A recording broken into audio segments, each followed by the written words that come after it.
Hola, buenas tardes. Bueno, ahora vamos a dar inicio a esta actividad que, como seguramente saben, lleva por título ¿Qué hacer ante el colapso ecológico? Filosofías para otros futuros posibles.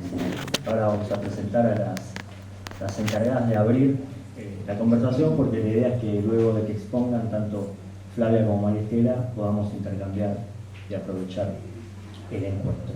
Como saben, esta actividad se desarrolla en el marco de la cuarta Feria de los Libros de Filosofía, una sana tradición que se viene ya desarrollando hace 4 años y que, además de permitirnos conocer lo que se está publicando en filosofía, nos permite este tipo de reuniones y de instancias de conversación.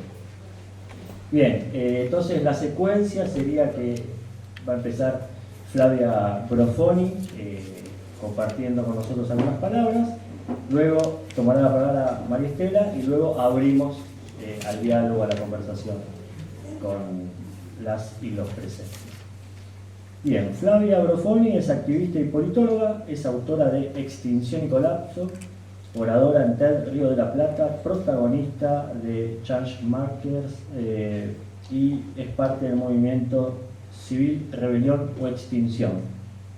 Me dijeron ahí en off que tiene muchas otras publicaciones, pero no quiso que las mencione, así que pueden buscar información al respecto. Ahora la escuchamos a Flavia.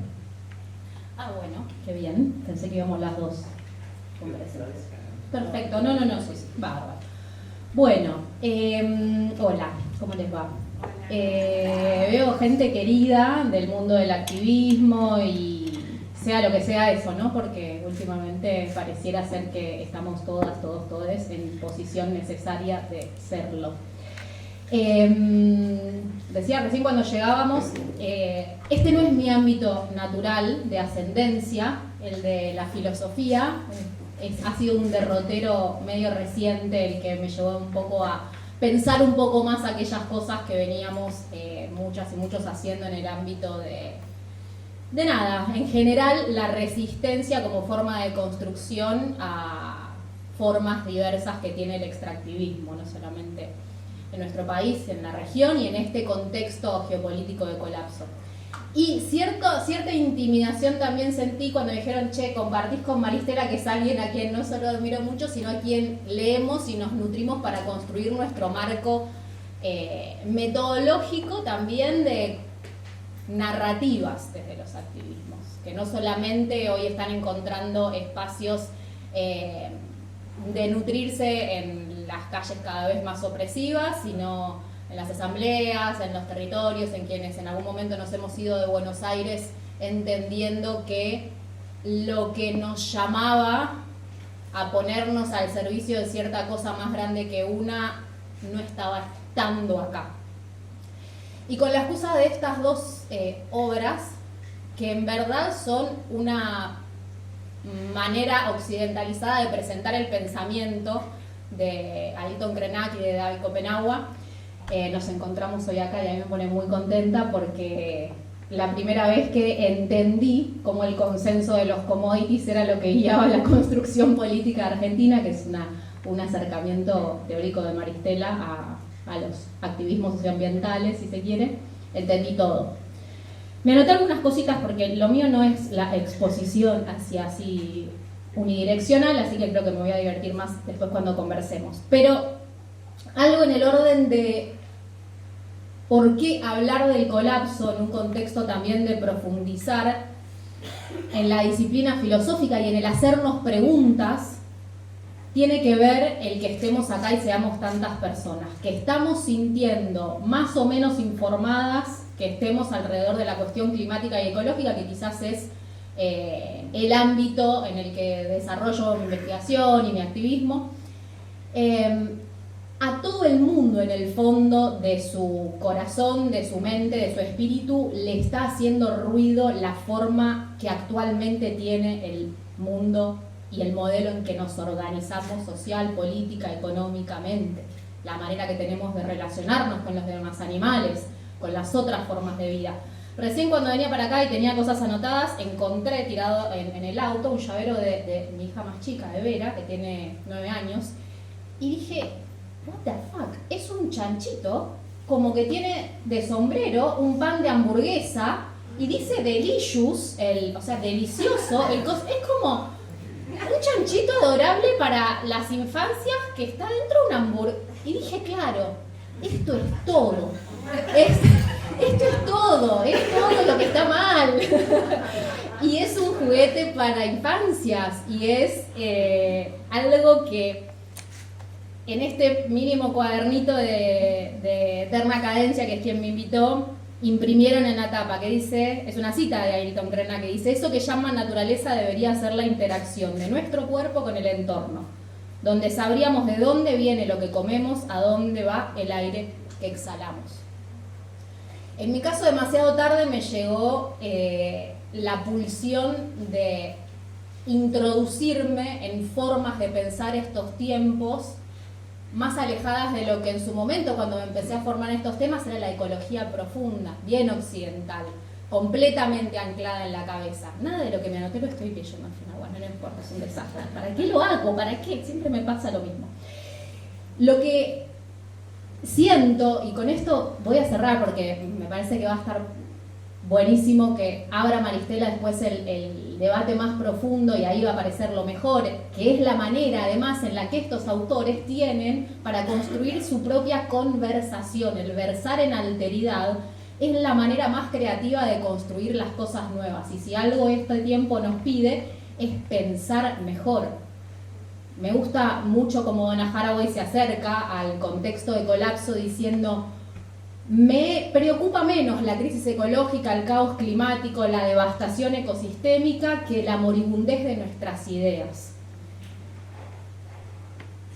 Lo apesumbradas que podemos llegar a estar si no conversamos, no versamos en alteridad lo que este tiempo nos produce, no solamente a nivel psíquico y mental, sino corporal, que es exactamente la manera en la que estos dos activistas, a su forma, vienen desarrollando su forma de construir pensamiento, de hacer filosofía, una filosofía performática, en donde, por ejemplo, cuando fue, hay algo, y esto lo pueden buscar en YouTube, cuando fue la reforma constitucional de Brasil, ya no me acuerdo que creo que 87, se convocaron a las organizaciones indígenas que estaban resistiendo la imposición del formato estatal para sus formas de relacionarse.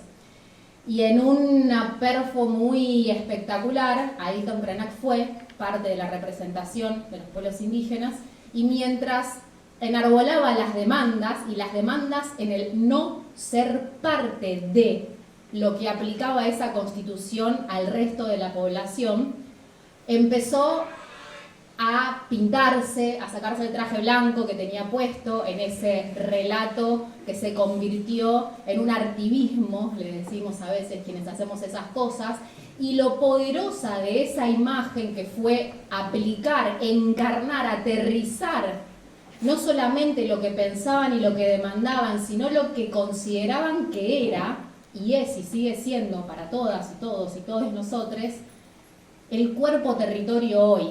Por más de que sea enorme la consideración académica que se haga sobre este concepto.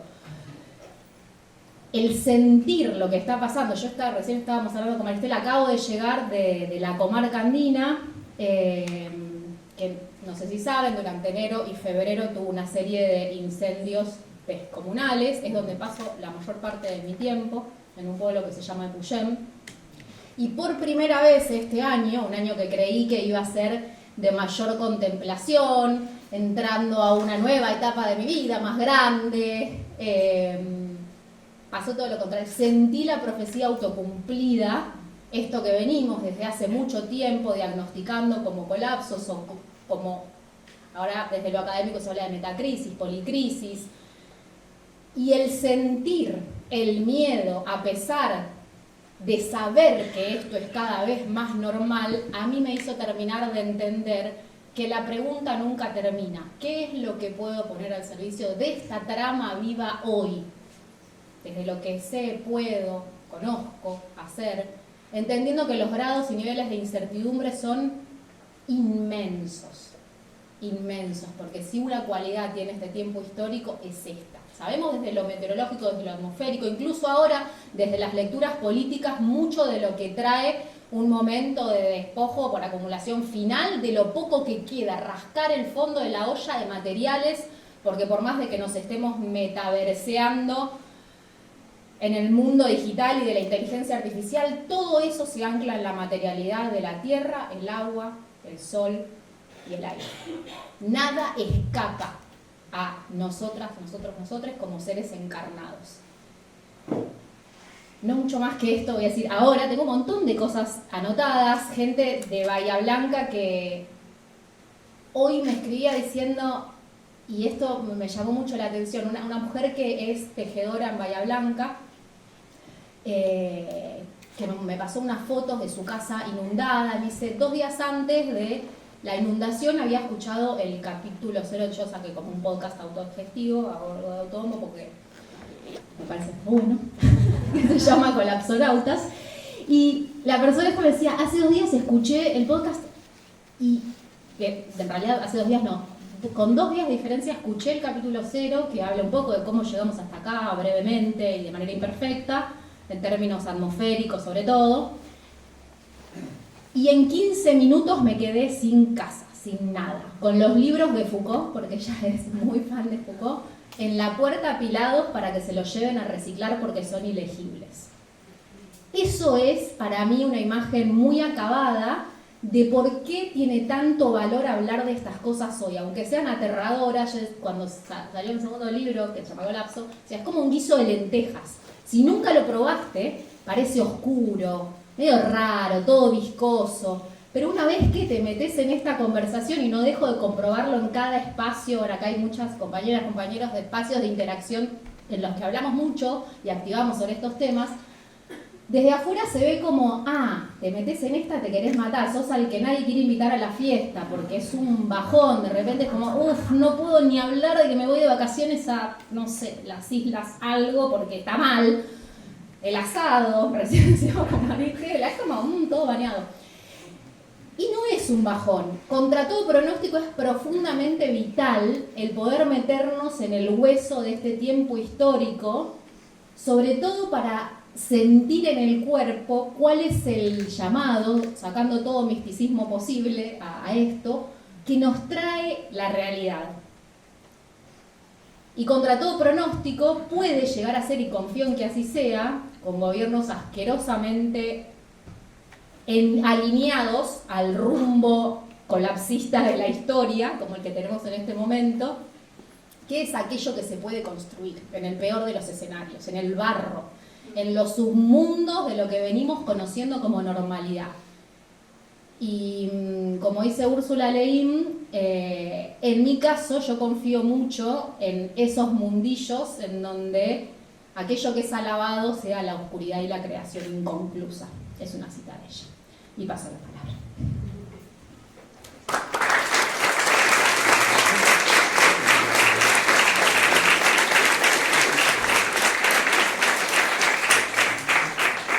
Bueno, muchas gracias, Flavia. Presento ahora a María Esther Svampa. Ella es investigadora, es activista y escritora. Estudió filosofía en la Universidad Nacional de Córdoba, hizo especializaciones en historia, en filosofía en Francia y el doctorado en sociología por la Escuela de Altos Estudios de Ciencias Sociales de París. Es investigadora superior del CONICET. Sus investigaciones abordan la crisis socioecológica, los movimientos sociales y la acción colectiva, así como problemáticas ligadas al pensamiento crítico y la teoría social latinoamericana. Tiene una veintena de libros publicados, entre ensayos, investigaciones y novelas. Sus últimos libros son El colapso ecológico ya llegó, Una brújula para salir del mal desarrollo y La transición energética en Argentina. En prensa está Policrisis y es impulsora del Pacto Ecosocial e Intercultural del Sur. Bien, ahora. Hay otro que haga más cómodo. Hola, hola. Sí. Bueno, muchas gracias por estar acá. Muchas gracias por la invitación a Internet Adencia y a todas las editoriales que se reúnen aquí este fin de semana a Diego Singer, que siempre ha fomentado y democratizado también la filosofía, ¿no? Bueno, a Flavia, con quien nos vemos por primera vez personalmente, creo, ¿no? Y que sin embargo somos vecinas en la Patagonia, o cuasi vecinas, hay varios lagos de por medio, entre lo que es Dinahuapi, cerca de Bariloche, y la comarca andina de Puyén. En mi caso, yo vengo de otras lecturas y militancias más latinoamericanas. Hace unos 15 años que vengo trabajando con distintos grupos y colectivos. Muchos sabrán, porque habrán leído algunas cosas que escribimos, que efectivamente realizamos una crítica también a los progresismos en América Latina, una crítica por izquierda. Siempre somos conscientes de cuál es nuestra tradición política, no nos confundimos ideológicamente. Así que una crítica por izquierda a los progresismos que nos trajo altos costos y que implicaron una revalorización de las visiones de los movimientos socio-ecoterritoriales, de las comunidades indígenas, de los feminismos ecoterritoriales, entre otras cuestiones, ¿no? Ese es como mi marco, digamos, de reflexión y de activismo también colectivo, desde el Pacto Ecosocial e Intercultural del Sur y también del equipo Transiciones de Argentina, del cual voy a hablar. En esa línea a mí me gustaría plantear como 4 ejes, de los cuales al menos abrir a un debate sobre esto, que efectivamente no ocupa el centro del espacio público hoy en la Argentina, todo lo contrario, y en un momento en el cual estamos ante una devastación institucional y un arrasamiento de los derechos, ¿no? De todo tipo de derechos. Por eso a mí me gusta, más que digamos, hablar de colapso ecológico, hablar de policrisis, porque la policrisis implica un entrelazamiento de factores críticos, porque implica sobre todo subrayar las diferentes dimensiones. No es solo la crisis ecológica, la crisis climática que se viene agravando, es también la ampliación de las brechas de la desigualdad, sin duda, vivimos en el mundo de los súper ricos, es la expansión de las extremas derechas, es la erosión de los valores de la democracia, es la crisis de los cuidados, es la expansión de los conflictos bélicos. Todo eso hace realmente un cóctel explosivo que nos invita a pensar que cuando hablamos de colapso ecológico, el colapso en realidad no es solamente climático o ecológico, es también político. Cuando hablamos de colapso ecológico, inclusive históricamente cuando se analiza la desaparición de sociedades o civilizaciones, se pone el énfasis en el hecho de que no son solamente elementos ecológicos, sino también de carácter político. Tienen que ver con los conflictos entre distintos países y también con los regímenes institucionales o regímenes políticos que se han instituido. Esto me parece fundamental, asentarlo, porque si no es desde una visión holística que entendemos el colapso, podemos caer presos de un pensamiento más bien parcial, ¿no? Dicho esto, efectivamente, el colapso, como escribimos con Enrique Viale en 2020, el colapso ecológico ya llegó. Ustedes tienen a ese nivel 2 lecturas posibles que es necesario subrayar. Por un lado hay una crisis sistémica ligada al colapso ecológico que tiene que ver con las fronteras planetarias. Es así. Con los límites biofísicos o ecológicos del planeta. Siempre digo, en ese sentido, hay que esculcar la dinámica del capitalismo actual. Hay que esculcar sobre todo la economía como disciplina imperial que considera que es la naturaleza o el ambiente que tiene que adaptarse a las actividades económicas, cuando en realidad es a la inversa.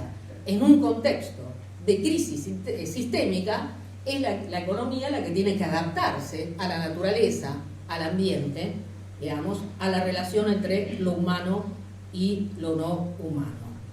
Entonces, ese es un elemento fundamental para entender la crisis o el colapso ecológico. La crisis sistémica, que es de una temporalidad larga, ¿no? Esas fronteras planetarias que estamos por transponer, los puntos de inflexión.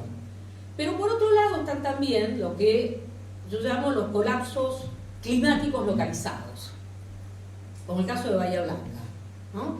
Esos colapsos que tiene que ver con la frecuencia cada vez mayor de eventos extremos, sean inundaciones, sean sequías, sean mega incendios, como los de la Patagonia, los de la Amazonía, los de Córdoba, la temporada seca, las inundaciones, que no fueron solamente en Bahía Blanca, hace 1 año y medio Corrientes sufrió una inundación similar, ¿no? Todo ello está relacionado, digamos, o pone en la agenda, en el centro, de que efectivamente, en el mientras tanto, esos eventos extremos se van a repetir y necesitamos tomar medidas urgentes que tienen que ver con políticas públicas para poder adaptarnos, mitigar eso que está ya en la agenda. Entonces, es en ese contexto en el cual yo al menos trato de leer lo del colapso, haciendo una segunda, también un segundo matiz, ¿no? El colapso no implica el hundimiento o el fin del mundo, ¿no? Aún si estamos acostumbrados, como dice la famosa frase, a pensar más el fin del mundo que el fin del capitalismo. No es el fin del mundo, pero sí es, digamos, impone la necesidad de pensar de que vivimos en un planeta diferente.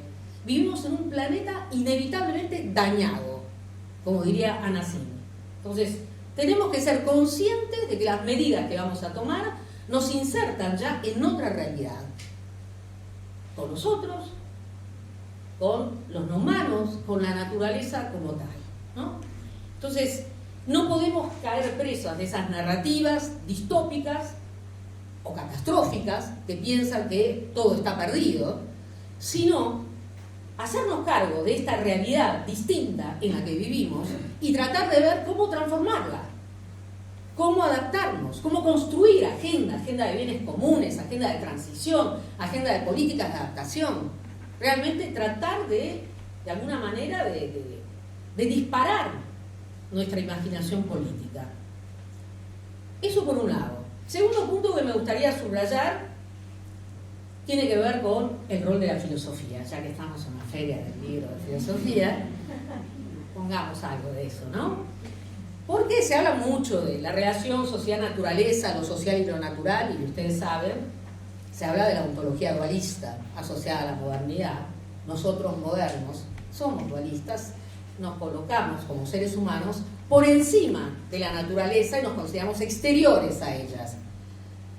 Tenemos una visión de la naturaleza diferente a la que han tenido otros antiguos, los antiguos. La modernidad tiene una visión mecanicista y por ende una visión avasalladora en relación a la naturaleza, ¿no? Bueno, esa visión que se consolidó con pensadores como Bacon, como Descartes, esa visión mecanicista que viene de la mano también de la tecnología, ¿no?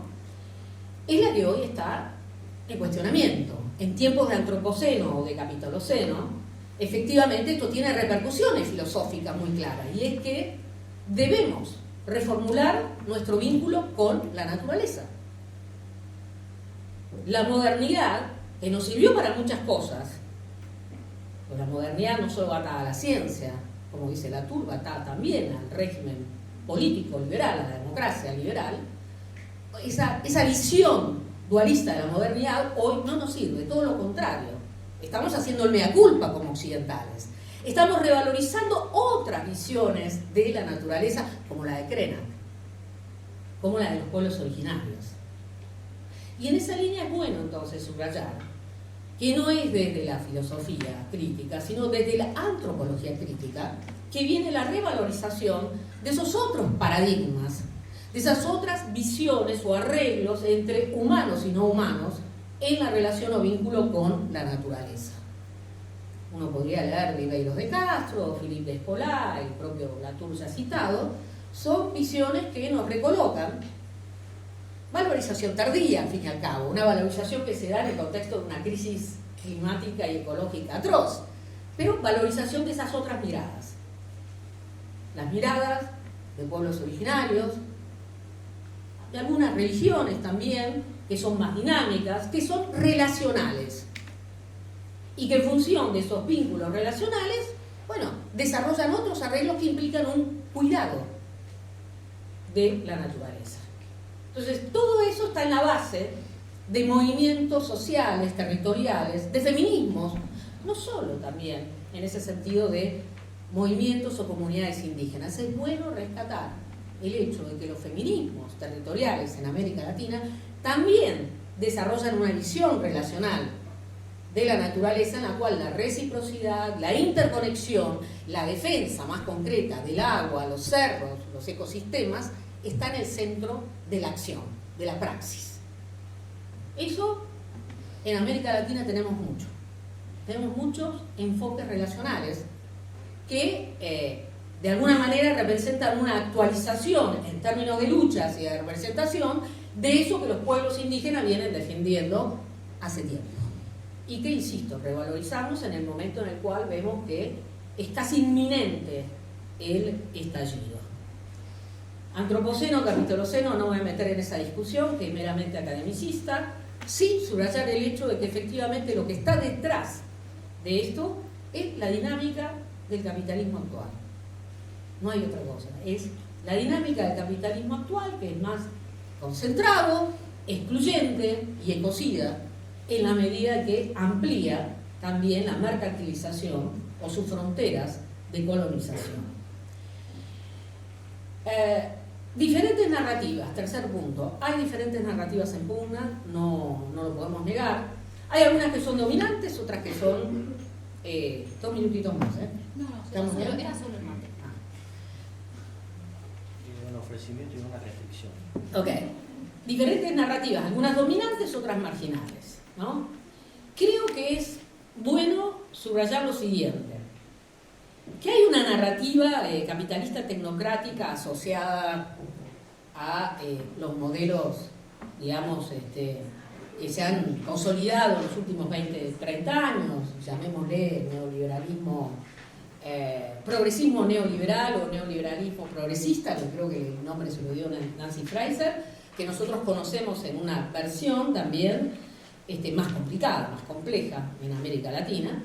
Esos neoliberalismos efectivamente tienen una visión, no solo de la policrisis, sino de la crisis climática.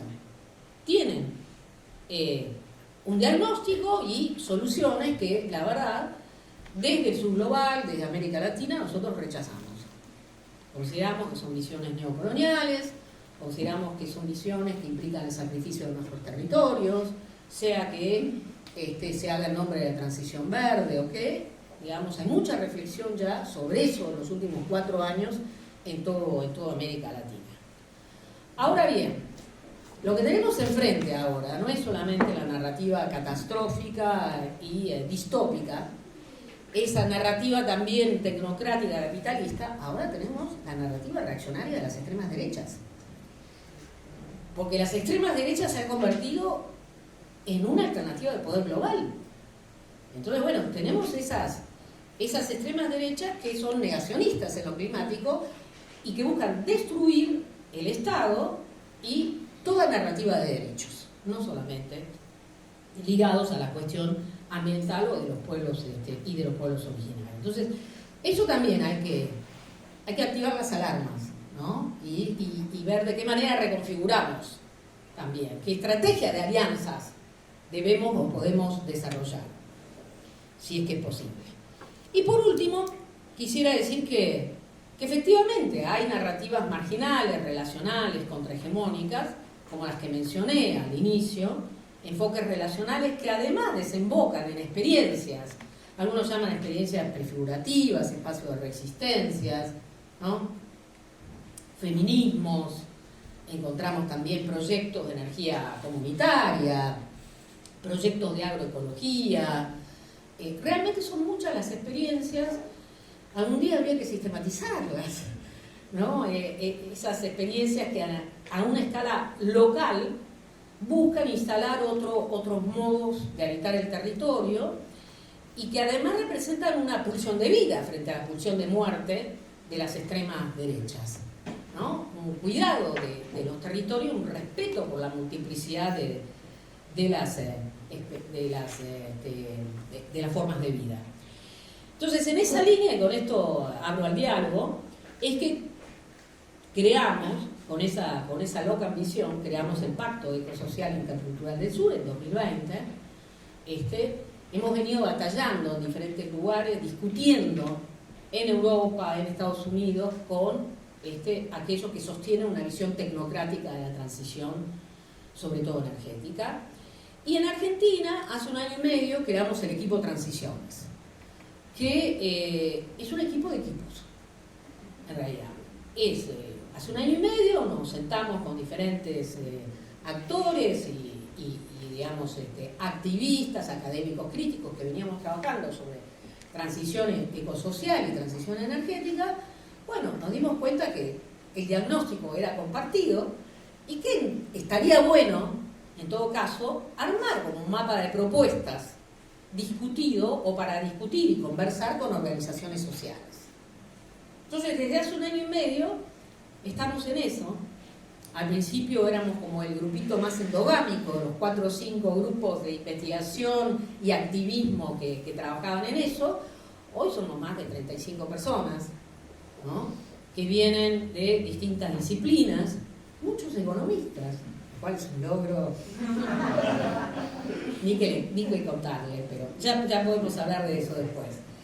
Muchos economistas, y bueno, la idea es tratar de romper también con esa suerte de clausura cognitiva que parece haber, ¿no?, a la hora de pensar nuevos imaginarios políticos o proyectos alternativos de sociedad.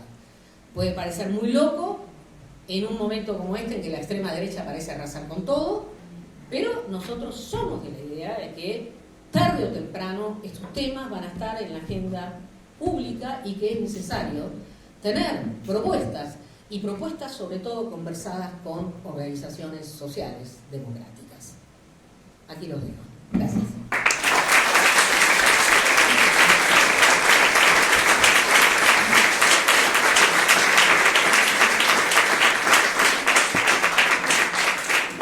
Muchas gracias, Marisela. Bueno, gracias, Flavia. Vamos a abrir un poco la conversación a partir de las muchas ideas que pusieron ya en juego las expositoras. Entiendo que conviene que el micrófono vaya hacia aquella persona que va a formular la pregunta, así que se está registrando, ¿es así? ¿Sí? Sí. Bueno, muy bien. Listo. ¿Quién quiere romper el hielo después de que ya rompieron el hielo, en realidad, ¿no? Bueno, desde el fondo, para que sea bien difícil. Lo voy a lanzar. Voy a hacer Claro, creo que es a efectos del registro. Yo puedo reformular la pregunta si no es muy compleja en caso de que sea necesario para la grabación. La pregunta es fácil y va para las dos. ¿Podés presentarte? Sí. Sí. Me presento, mi nombre es Gerardo Miski. Ustedes se presentaron, fui docente de la UBA, biólogo, no ejercí en biología, pero la biología es mi pasión. Tampoco ejercí en ecología, pero la ecología es mi pasión. Tampoco soy sociólogo ni filósofo, pero la sociología, una cuestión de formación política, es mi pasión.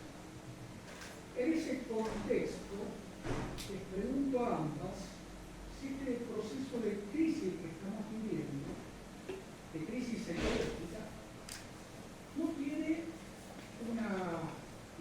un reflejo en la ausencia de una lucha de clases.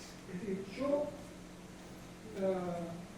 asumo que el problema ecológico, social, político, etc., tiene su base en la ausencia de una lucha de clases encarnada. No digo que no se pueda propender a ella. Entonces quería conocer la opinión de ambas. ¿Podemos juntar un par de preguntas, Ezequiel? Pero muy bien, seguimos acá la sugerencia de juntar algunas preguntas porque es probable que vayan en la misma dirección, entonces pueden ser respondidas juntas. Bueno, ahora Bueno, mi nombre es Iván, soy sociólogo, soy profe de la UBA y me interesa una pregunta muy concreta que es que ya lo han abordado en algunos textos, por ejemplo, María Estela, que lo he leído, el lazo que hay entre endeudamiento y profundización del extractivismo. Porque creo que justo en este contexto, me parece que una forma de oponerse al endeudamiento también es sacar, dar argumentos vinculados a cuestiones ecológicas, ¿no? Es algo que capaz está ausente en el debate sobre el endeudamiento en curso. Muy bien, gracias. Mariano. Bueno, mi nombre es Mariano Pacheco, escritor, periodista, militante. Una pregunta para Flavia y la otra para Maristela, que están vinculadas de todos modos. Para Flavia, si no ves que hay algo de una importancia en la revalorización de la tradición o de las tradiciones latinoamericanas, más de la militancia, porque la verdad es que activismo, y se habla mucho de los activismos en ese tipo de espacios, algo más vinculado a las militancias, que implican también algo del orden de lo que en el siglo XX por lo menos se denominaba como estrategia, programas, ¿no? Como cuestiones más clásicas que hacen a los cambios en las relaciones de fuerza para poder de algún modo imponer otros proyectos de país. ¿Cómo lo ves eso, la relación activismo-militancia? ¿No? Y para Maristela, vinculado en ese sentido, también, porque dijiste, bueno, de una tradición de izquierdas, ¿no? Y la importancia de la antropología, pero si no hay algo de la filosofía estrictamente como contribución a una mirada o a una elaboración más respecto a una visión de mundo para el siglo XXI, porque habría una dimensión que sería lo que aportan las luchas, todo lo que contaste, ¿no? Los procesos de resistencia, de organización localizados, pero si no hay algo también de una dimensión propia de la filosofía en contribuir, ¿no? Quizás en el siglo XIX y XX el marxismo o los marxismos daban una visión del mundo más vinculada a las luchas, y quizás hoy también eso está en crisis, y si no hay como una tarea más propiamente de la lucha de la filosofía para contribuir en ese sentido, ¿cómo lo verías, no?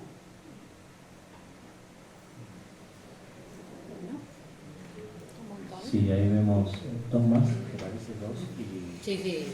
dos más y pasamos a se pelean, ¿eh? Bueno, vamos a habilitar instancias de riña y quien sobrevivió hará su pregunta. Bueno, yo vi primero aquella mano, por allá. Sí. La arbitrariedad de dónde miré primero, bueno. Sí. Bueno, mi nombre es Andrea Galante, soy geógrafa y estoy trabajando bastante sobre esos temas, sobre el futuro, ¿no? Que tanto se habla.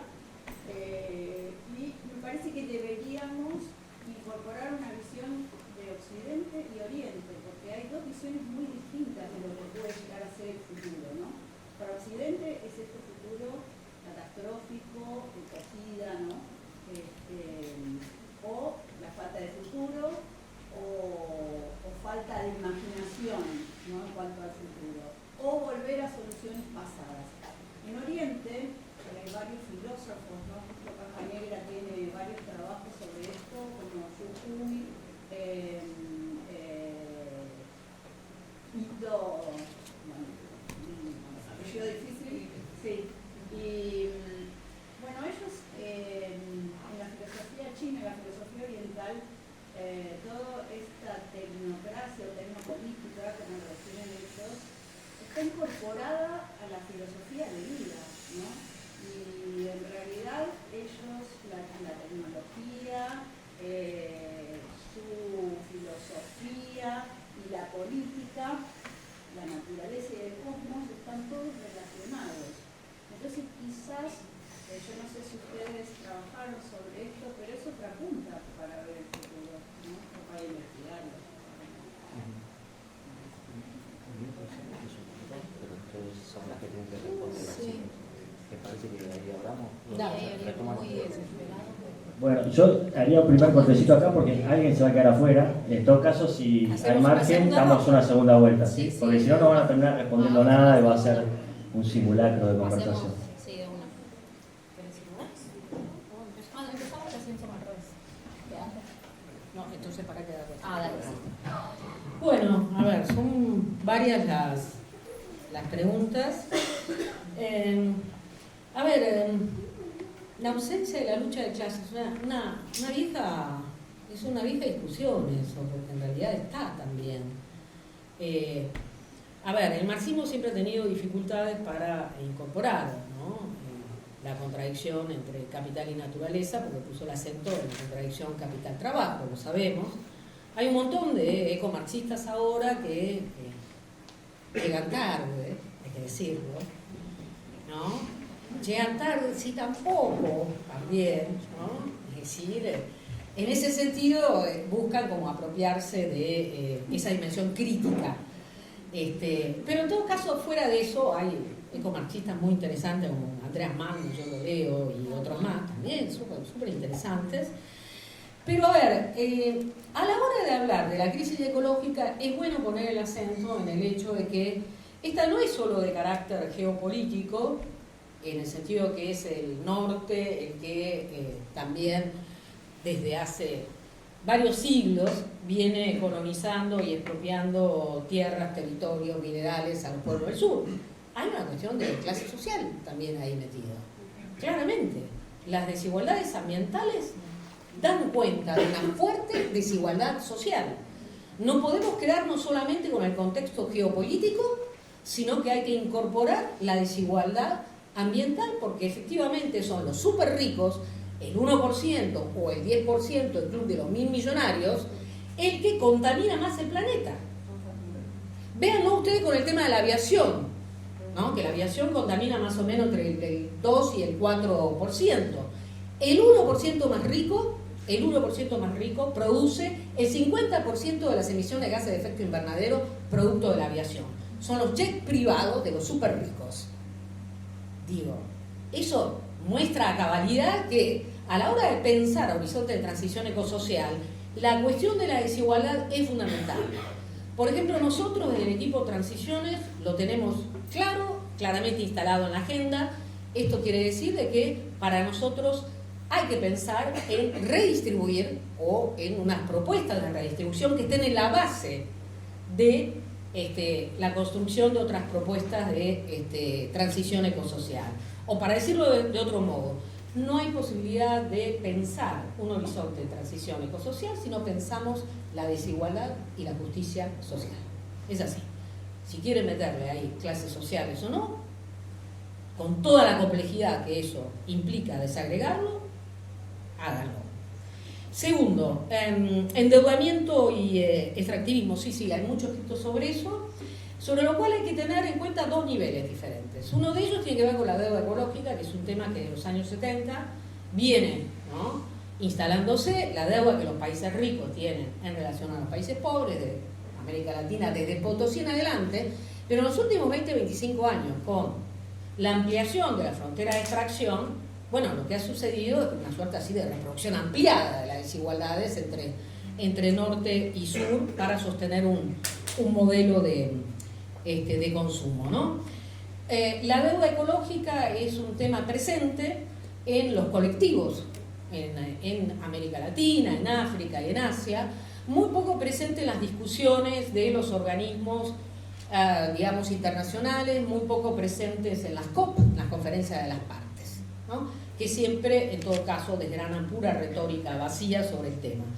Ahí yo les recomiendo los trabajos de Francisco Cantamuto y Guillermo Peinado, que acaba de ser publicado sobre la deuda ecológica, ¿no?, porque efectivamente, ¿no?, es también parte de este círculo perverso de la deuda externa. Y ahora voy al segundo nivel, que es el de que efectivamente, digamos, si ustedes tienen un diagnóstico en el cual consideran que las restricciones externas tienen que ver con que la actividad económica no genera suficientes dólares, lo que van a hacer es promover la exportación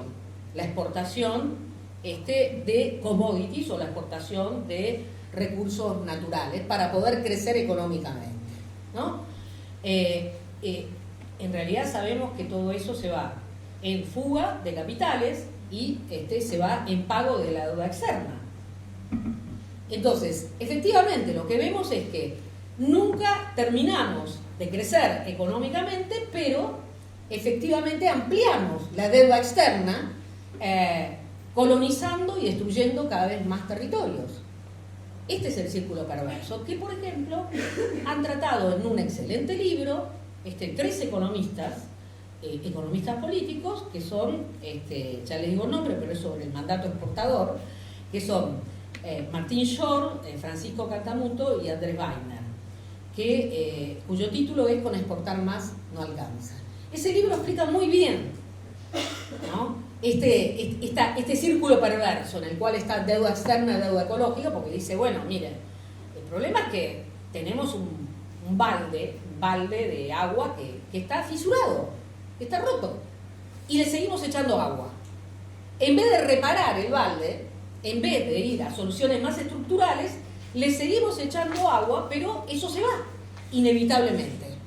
Se van las divisas, se van los dólares, hay más deuda externa, hay más sacrificio de los territorios, hay más criminalización de la protesta ambiental, etcétera, etcétera. Ese es el círculo perverso que hay que romper. Tercero, y le paso el micrófono a Flavia, porque si no, no quiero monopolizar, pero son varias las preguntas. Sí, a ver, la filosofía, por supuesto, que tiene cosas para decir, digamos. Igual no es un abutado cuando digo que no es no es en realidad una exageración lo que digo cuando subrayo el hecho de que es la antropología crítica la que hizo ese ingreso, porque la antropología crítica, bueno, efectivamente mira, digamos, ya no con ojos coloniales a los pueblos originarios, pero hay nociones como los derechos de la naturaleza, porque en realidad no es cierto que las resistencias solo hagan resistencia, las resistencias también crean conceptos. Quien no quiera verlo es porque no tiene ojos, pero crean conceptos, horizontes, como los de buen vivir, derecho a la naturaleza, bienes comunes, transición justa y popular, cuidados. Son todos conceptos, horizontes que abren a la posibilidad de pensar otros escenarios que han sido creados por las resistencias. Y el derecho a la naturaleza, por ejemplo, es un concepto, yo diría, que se nutre de diferentes corrientes o tradiciones, como, por ejemplo, la tradición filosófica crítica de Occidente. Entonces hay mucho para ver. Alguno podría ir hasta inclusive a Deleuze y otros que promueven una visión más relacional, más ligada al movimiento, o a esas visiones más propias de la cultura oriental que también enfatizan el enfoque relacional. Lo hay, sin duda, ¿no? Yo de ninguna manera lo subestimo, no lo subestimamos, creo que Flavia y yo, pero sí, efectivamente, hoy ponemos de relieve también esas voces bajas que hace siglos vienen diciendo, ¿no?, lo que está sucediendo en relación a la naturaleza. ¿Recuerdan ustedes? Hay un texto de Viveiro de Castro, el antropólogo brasileño, con Dana Danowski, que dice que, bueno, el colapso ya ocurrió para los indígenas americanos. Ya ocurrió en 1492 y fue una conjunción también. No solo fue que el ataque violento a través de la guerra, sino también fueron las enfermedades, fue el trabajo esclavo, digamos, fue un conjunto de factores que hizo que en un siglo y medio el 90% de la población americana desapareciera. Y con ello también su cultura, y con ello también su lengua. Entonces hoy vemos una revalorización de esas culturas, de esas lenguas, de esas visiones relacionales en el marco de esta crisis, que eso, sobre todo, son el punto de partida para una ética diferente, para pensar un mundo diferente. Bueno, un montón de cosas. Antes voy a pasar un nuevo chivo, ya que se está hablando mucho de... Recién cuando mencionaste la sistematización de experiencias locales, se me vino a la mente este martes, quien quiera, en la Casona de Humahuaca se presenta una miniserie de dibujos animados que se llama El Futuro Imposible. El Futuro Imposible es un proyecto muy grande que desde 2019 vienen desarrollando artistas argentinas y argentinos, que iba a ser en su momento un producto de Netflix, y con el advenimiento de la pandemia este colectivo decidió cooperativizar el proyecto, por eso llevó tanto tiempo y endeudamiento terminar de finalizarlo, pero es esto, es una suerte de sistematización poética desde lo audiovisual de experiencias, y voy a usar muchas comillas, exitosas. Y es una palabra que yo detesto porque dentro de la planificación, por ejemplo, de campañas, toda la vida, quienes hemos laburado en ONGs grandes y qué sé yo, se nos medía la efectividad en función del éxito logrado, la cantidad de notas que cubrían los temas, y yo siento que es una pretensión que hoy corresponde, quizás para mantener el pulso vital de este camino, abandonar completamente, y es profundamente patriarcal anclar nuestros éxitos en lo que el sistema hegemónico demuestra que ha sido vencedor, que es salir en la tapa de Clarín. No va a suceder. O si no, si hablan de nosotros en Clarín va a ser para mal. Bien, dicho eso, El futuro imposible lo recomiendo mucho en esto de también desde lo artístico encontrar aquella inspiración que no presenta el mundo posible de manera acabada, pero que abre una grieta para poder repensarnos, y eso es bien complicado. Anotaba muchas cosas aleatorias. Recién cuando surgía la cuestión de la tecnología, todo el tiempo decía, bueno, quizás estamos, al menos desde las disciplinas, cuando estudiamos estos temas, y un cachito más adelante en esta conversación, y no sentamos la base de lo que es la arena de conversación para la construcción de políticas del colapso. ¿Qué implica la tecnología? Pensaba recién cuando surgía esta necesidad de también pensarnos como cyborgs ya acabados. Creo que una amiga en común, una gran escritora, Claudia Boaf, todo el tiempo habla, bueno, bardeamos de los celulares, pero es una extensión de mi mano y es parte de lo que yo soy también hoy, ¿no? Desde la permacultura, la tecnología es aquella estrategia apropiada para resolver un problema. No necesariamente tiene que ser la inteligencia artificial concebida como está concebida hoy y con los niveles de devastación de la materialidad que va a traer, y lo dice su propio creador esta semana, lo dijo Elon Musk. Esto es el fin de la energía disponible para las personas. Y no sé si saben que en la Patagonia lo que está ocurriendo en términos también de... Y yo necesito situar mucho mi saber para poder concretizar aquello que estoy viendo que está ocurriendo. La no casualidad de los incendios no solamente está anclada en la crisis climática, y en esto quiero ser muy concreta porque desde los números es una catástrofe sin precedentes. Los niveles de gases de efecto invernadero ya acumulados en la atmósfera, que superan las 420 partes por millón de dióxido de carbono, equivalente, porque son varios los gases, nos llevan inevitablemente al derretimiento de los polos. Entonces, cuando hablamos de mundos posibles, el pensarlos en un contexto geofísico bien diferente a lo que nos presentan las sustentabilidades edulcoradas es un imperativo de supervivencia. No estamos... Y en esto yo soy muy radical. Es una catástrofe que nunca vivenció la humanidad. En esa arena se mueve la construcción necesaria, hipernecesaria de los proyectos como el Pacto Social, como el equipo de transición se está desarrollando. Pero siendo muy coherentes con un diagnóstico de situación concreto que nada tiene que ver con resolver el problema poniendo más paneles solares y molinos eólicos, que es la ilusión del tecnooptimismo, y es una salida de emergencia bien elegante que nos vienen prometiendo, incluso sin negar la crisis climática, porque tampoco esa era la salida. Y de eso, por suerte, en este territorio, creo que casi todos los espacios ambientales se dieron cuenta rápido que no era la solución sacar litio para baterías en Jujuy y en Salta, que eso era una versión nueva, además de lo mismo, peor, porque como traía allá el compañero la pregunta en relación a la deuda, y esto es mi opinión personal, no hay forma de pagar la deuda externa sin terminar de destrozar el sur global.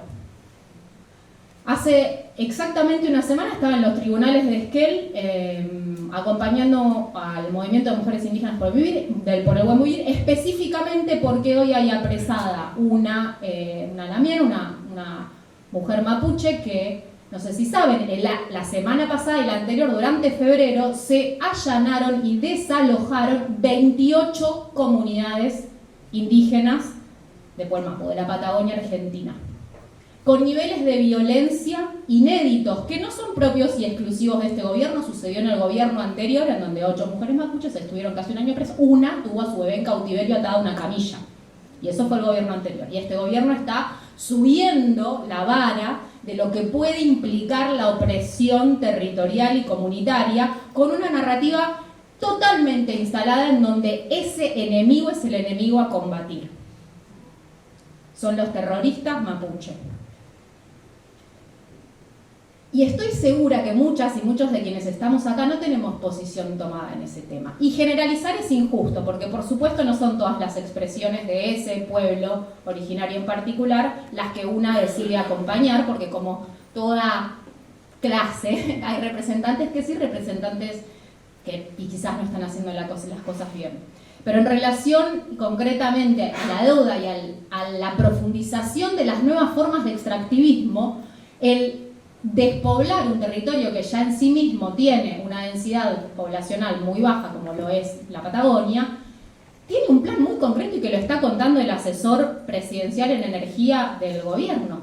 Necesitamos ser Silicon Valley, el polo de inteligencia artificial de América Latina. Necesitamos grandes clústeres de producción de este tipo de tecnología que necesitan tres cosas: mucho territorio, frío, agua y energía. Y energía ya se sabe que no hay, lo dijo Elon Musk hace 3 días.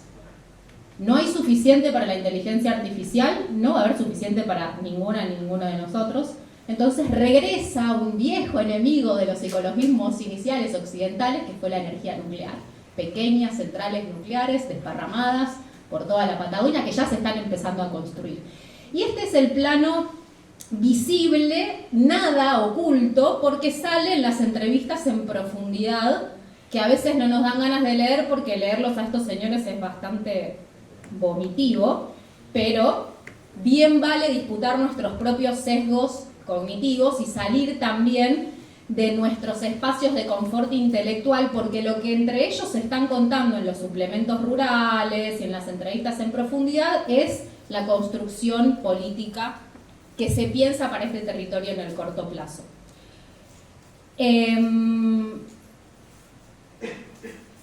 Salía también la cuestión, ya dije lo de tecnología propia, activismo versus militancia. Ahí yo no quiero interpretar mal la pregunta. ¿Estamos hablando de formas de movilizarse de manera partidaria o no?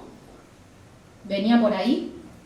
No, no la entendí. No, pero podés repreguntar. Digo, sí, se escucha igual. No, en relación a que la tradición de las militancias en general, digamos, tendió a unificar luchas puntuales, peleas específicas con horizontes también de mayor articulación con el plano estratégico, con discusiones en torno a programas de proyectos del país, de bloques regionales, de proyectos sociales internacionales, etc. Claro, y el activismo sería más oportunista en... No, ¿cómo lo veías vos ese vínculo? ¿Por qué se usa tanto esa palabra activismo y no tanto militancia, etcétera? Porque yo siento, ¿no?, de ser parte, qué sé yo, de asambleas y bla, en muchos casos cuando conformamos, por ejemplo, coordinadoras más grandes que un espacio socioambiental en particular y compartimos lugar con compañeras y compañeros que militan partidariamente, surgen claramente necesidades diferentes en la búsqueda, ¿no? Entonces, desde lo personal, mi sensación es que, sobre todo en las juventudes, la búsqueda de nuevas formas de construcción está viéndose fuertemente repelida por las formas de militar que tuvimos en el pasado.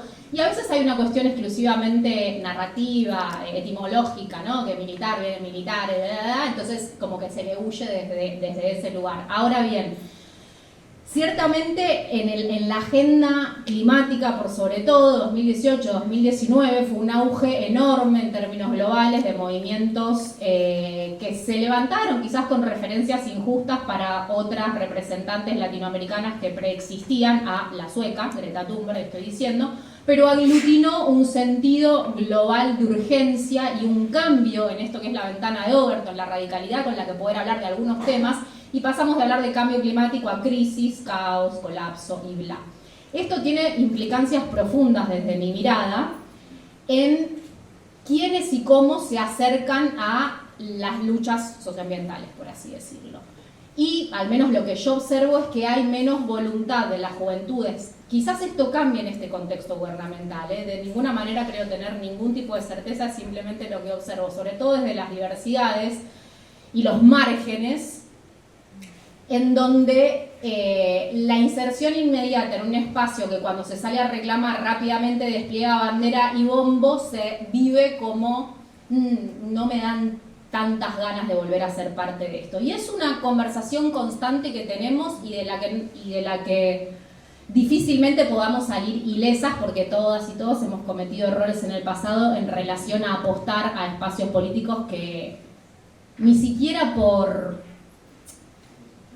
plan estratégico tradicional, sino por la propia lógica que tiene, desde mi mirada, la construcción de poder agonal, no solo en Argentina, sino en la manera en la que los estados-nación desarrollaron aquella representación que es legítima para acceder al poder, que son los partidos políticos, ¿no? Y esto es para mí muy difícil de decir, pues yo soy politóloga, tuve una formación hiperconservadora, después hice una maestría en gestión ambiental y qué sé yo, y por ejemplo, como herramienta de profundización democrática, que yo creo que la es, a la desobediencia civil. Lamentablemente estoy esperando que el presidente salga a hablar bien de Turó y ahí me muero, porque digo, no puede ser que se apropien de todo. De Turó, que Milei salga a decir que es, porque de repente es el rebelde. Habla mucho también de cómo nuestras currículas académicas también, en muchos casos, si no quiero generalizar, están llegando increíblemente tarde al derrotero acelerado que están teniendo estos tiempos de múltiples colapsos, como decía Maristela recién, de policrisis. Ahora, hay una cualidad ineludible que trae la cuestión climática y energética que desde mi mirada es la arena sobre la cual conversar todo lo que sigue. Porque no solo reventamos la atmósfera, sino que además queda poca energía, que es el elemento de energía fósil disponible de manera barata, que además no podemos usar en toda su disponibilidad porque vamos a terminar de reventar la atmósfera. Es una paradoja, la cuestión climática es una paradoja, es una pinza que nos agarra por todos lados. Si usamos la energía disponible barata, ¿no? Porque hay un concepto para mí que es muy clave en esto, que es la tasa de retorno energético. ¿Alguien usó a yo hablar de la tasa de retorno energético en un momento? Venga. Yo quiero hacer un comentario que viene a colación. Sí. Yo soy ingeniera química y por mi contexto y por desde yo tuve la oportunidad, voy a ser muy reservado porque sé que eso está grabando, tuve la oportunidad de conversar cara a cara con un CEO de una multinacional de energía de petróleo.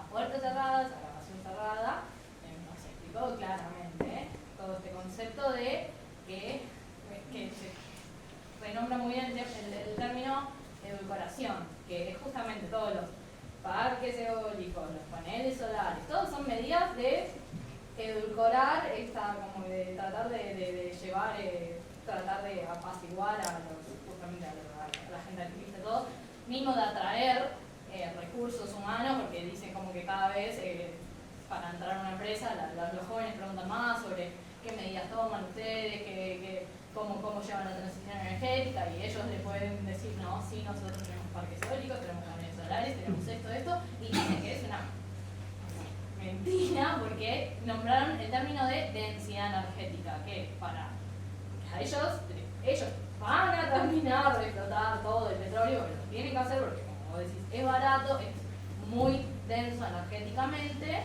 y para reemplazar toda esa densidad energética que tiene el petróleo, el gas natural, si lo tuvieran que reemplazar con parques eólicos, con paneles solares, tendrían que ocupar un montón de territorio, y como que dice, es una boludez cambiar eso, y que no es posible. Entonces yo me quedé tipo, buenísimo, y nada, eso es como que ellos lo ven. Totalmente, tienen, o sea, si hay alguien que está viendo la que se viene, es el 1, el 10%, no. Y esto está muy lejos de ser una mirada conspiranoica de la cosa, y estoy increíblemente lejos de de nada la justificación de la Agenda 2030 para con todo. Ahora bien, en 2019 estaba preparando una charla de qué sé yo y me obligaron a investigar qué estaban haciendo los ricos frente a esta información.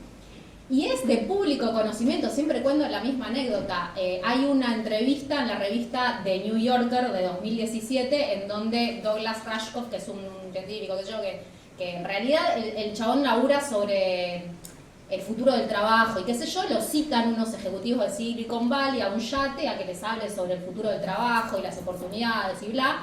Y cuando el tipo prepara su ponencia y se sienta en la mesa con los ejecutivos de las empresas de Silicon Valley, lo único que le preguntaron y que querían saber era cómo conservar la lealtad de sus empleados en sus islas privadas y en sus búnkers una vez que el dinero perdiera valor.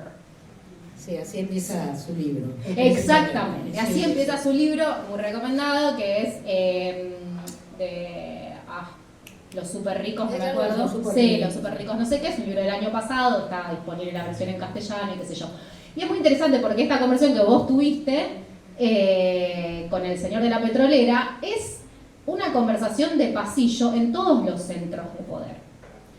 Entonces hay algo interesante en el orden de ellos están compartiendo sus planes del colapso. Antes, cuando traía el desplazamiento poblacional de la Patagonia, muchas de las personas que están sufriendo como damnificadas los incendios cuentan a puertas cerradas que saben que lo que ahí se viene es un emisario de Qatar.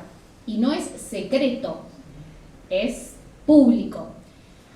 Entonces, cuando empezamos a profundizar en medidas y qué se puede hacer y vemos que los paneles no son suficientes y los molinos eólicos tampoco, nada de eso es la alternativa a la forma en la que organizamos el mundo si antes de eso no se combate la desigualdad como primera ecuación en toda la agenda climática, porque necesariamente vamos a necesitar, esta es mi opinión, de crecer el volumen total de la economía. Y es una palabra increíblemente tabú, sobre todo para empezar conversaciones en nuestros países en donde necesitamos desarrollarnos más, y esto lo estoy poniendo entre comillas, y que pareciera ser una máxima indisputable para mejorar nuestros niveles de pobreza. Sin antes redistribuir es algo que yo me pregunto, no lo sé porque nadie nunca hizo la cuenta. ¿Qué pasa si Galperín trae sus dólares y antes de empezar a planificar nuevas inversiones extractivistas para pagar la deuda externa o lo que fuera, no repartimos un poquito la torta? Ni hablar en términos globales. ¿Verdad? Sí. Cerro, chau. Listita de almacén, entonces. Es como esto que traía Maristela recién. Si tuviéramos que hacer la lista de almacén, y chau jets privados para ir a comprar pan.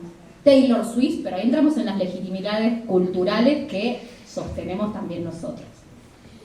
Sí, bueno, yo quería agregar tres cositas. La primera de ellas es que efectivamente, sin reforma fiscal, sin una reforma tributaria que toque necesariamente los intereses de los ricos, ese, ustedes llámenle 1%, club de los 1.000 millonarios, el 10%, digamos, no hay posibilidad alguna.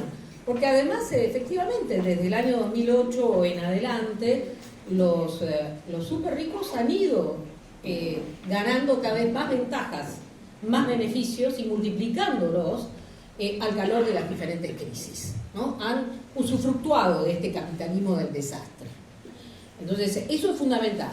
Es parte de una reforma fiscal que además, por ejemplo, en América Latina, ustedes saben, no se han hecho ni siquiera durante el ciclo progresista, porque el ciclo progresista tomó, digamos, impulso sobre todo de, digamos, la rentabilidad extraordinaria que le producía la extracción de commodities o de recursos naturales.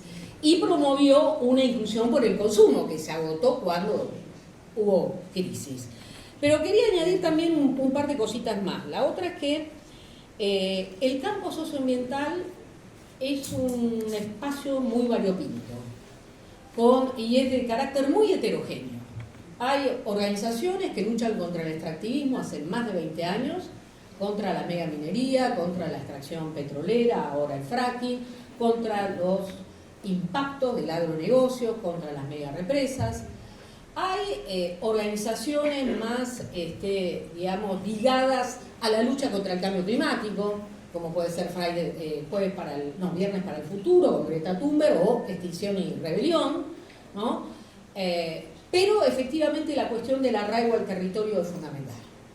No hay lucha socioambiental o lucha ecológica sin arraigo al territorio, por más de que sea contra el extractivismo o, digamos, en relación al cambio climático, que englobe a una ONG o a una organización de vecinos. Ese es el elemento fundamental para entender desde dónde se construye un etos militante, ¿no? Que lo hay, y muy claramente instalado, sobre todo en las luchas contra el extractivismo en Argentina y en líneas generales en América Latina. Y simplemente también subrayar, hay toda una discusión sobre la transición energética, que creo que también se trajo aquí un poco a colación, que es bien compleja. Es muy compleja porque además no es fácil responder cuando viene con un discurso sobre la transición verde, no es lo mismo que el extractivismo depredatorio, es necesario desmontar ahí los argumentos y tratar además de argumentar de que no es que seamos jodidos y que no queremos nada, sino que en realidad lo que vienen promoviendo como transición energética, bueno, sigue la misma línea corporativa que la de los combustibles fósiles, tiene una visión colonial, es insustentable porque en realidad tiene patas cortas, implica una exacerbación de la extracción de los recursos minerales. Y es monopólica. Y es exactamente corporativa y monopólica, como lo son con los combustibles fósiles, ¿no? Entonces, ese es lo que nosotros estamos sobre todo desmantelando y criticando cuando hablamos de colonialismo verde, lo cual no quiere decir de que no estemos pensando en visiones de transición ecosocial, que sabemos que es muy complejo, que no tenemos todas las respuestas, que necesitamos construirlas en este escenario de crisis radical, y que es necesario también en ese sentido promover diálogos entre las diferentes luchas que hay, ¿no?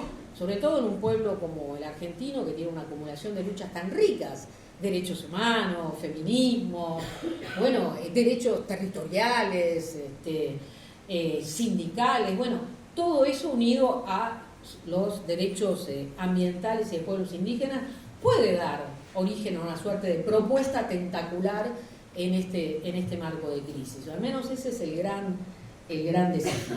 Pero bueno, pasamos el micrófono nuevo, ¿no? Yo creo que si abrimos otra ronda, nos procedemos. Yo voy a sugerir que, si querés, Maristela, cierres formalmente la presentación, y después si quieren conversar en el pasillo o en el rato que nos preste quienes organizan, lo hacemos, pero yo diría de cerrar I-20 para estar dentro de las pautas que nos dieron. Ya estamos en I-20. Por eso. Entonces, cerramos. Bueno, dos cositas, al menos de mi parte. A ver si me acuerdo. La primera es que efectivamente yo acuerdo con Flavia sobre el carácter extraordinario de esta crisis. Pero tengan cuidado, porque hay un argumento de la derecha negacionista, ignorante, ¿no? Dicen, ¿no? ¿Qué no es solo analfabetismo ambiental? Digamos, hay sectores del periodismo que han degradado la tarea, ¿no? En el último año y medio lo hemos visto de manera espeluznante, ¿no? Históricamente, a mí me gusta recordar, ¿no? La pequeña edad de hielo, la edad de la glaciación, que algunos historiadores ubican entre el siglo XIII y el siglo XIX, otros lo ubican entre el siglo XVII y el siglo XIX, que es cuando bajó mucho la temperatura. Y que efectivamente el frío glacial generó, en un marco también de crisis, de guerras, de pandemias, transiciones, momentos de estallidos y de colapsos casi civilizatorios, ¿no? Que es interesante analizar. Yo he leído varios libros sobre eso, justo estoy leyendo ahora un libro que se llama El motín de la naturaleza, de Philipp Blom, que es un alemán, y es interesante traerlo a colación porque uno escucha a la extrema derecha diciendo, estuvo la pequeña edad de la glaciación. No es lo mismo. No es lo mismo. Primero porque la pequeña edad de hielo que conocimos durante varios siglos y que está analizada, ¿no? No tiene un carácter antrópico, es decir, no se debe a actividades humanas, sino más bien, no se sabe si cambió el eje de rotación de la Tierra, si fueron los volcanes, en todo caso son factores exógenos a la acción humana y sobre todo a la economía, ¿se entiende? Entonces, ahí es el primer elemento. El segundo es la gran escala del colapso que estamos atravesando hoy, que es planetario, es así, digamos, ¿no? Involucra a todo el planeta. Y por último, si efectivamente transponemos el umbral de fronteras planetarias, lo que nos dicen los climatólogos y demás, es que, bueno, el riesgo es que ese daño al planeta sea irreversible. Entonces, hay ahí que poner el énfasis, porque ustedes van a escuchar a la extrema derecha decir cualquier barbaridad, y hay que saber contestarles también, porque además se nutre no solo de fake news, de hipótesis conspirativas, de información que mezclan con otra para, digamos, avalar sus argumentos. Parece raro igual, ¿no?, que en un país como este los periodistas salgan a avalar el negacionismo climático, pero lo hay, porque toda la extrema derecha, si hay algo que tiene en común, tienen varias cosas en común, toda la derecha, pero el negacionismo climático es uno de ellos, ¿no? Y lo segundo que quiero decir es que el escenario que estamos viviendo de crisis sistémica, de crisis planetaria, es un escenario de mucha violencia, que inevitablemente va a generar numerosos conflictos y la necesidad de que todos y cada uno pongamos el cuerpo, estemos presentes en la lucha si realmente queremos construir una sociedad diferente, una sociedad justa y sostenible. La lucha es necesaria.